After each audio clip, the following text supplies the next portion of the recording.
পবিত্র রমজান মাসে মার্কিন যুক্তরাষ্ট্রের বাংলাদেশি কমিউনিটি ধর্মীয় ভাবগম্যের সঙ্গে ইফতার ও দোয়া মাহফিলের আয়োজন করে। মেরিল্যান্ডে বাংলাদেশ আমেরিকান ফাউন্ডেশনের উদ্যোগে আয়োজিত ইফতারে শুধু প্রবাসীরা নয়, ছিলেন মার্কিন যুক্তরাষ্ট্রের মূলধারার রাজনীতিবিদরা। রিপোর্টে আরও জানাচ্ছেন স্যামরিয়া। পবিত্র রমজান মাস উপলক্ষে মার্কিন যুক্তরাষ্ট্রের বাংলাদেশি কমিউনিটিও বিশ্বের অন্যান্য দেশের মতো ধর্মীয় আবহে মাসটি পালন করছে। গত 28শে ফেব্রুয়ারি মেরিল্যান্ড বাংলাদেশ আমেরিকান ফাউন্ডেশন এর উদ্যোগে আয়োজিত হয় এক ইফতার ও দোয়া মাহফিল।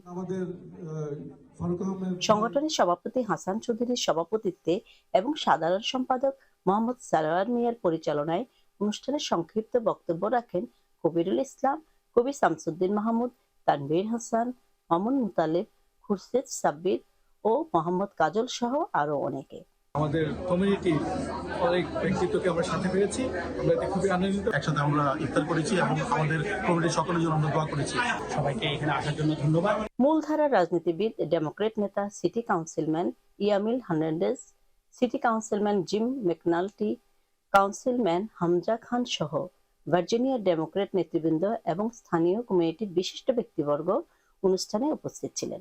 Ramadan Mubarak to everybody. We're here at a delicious iftar. This is my first iftar out of my home this year.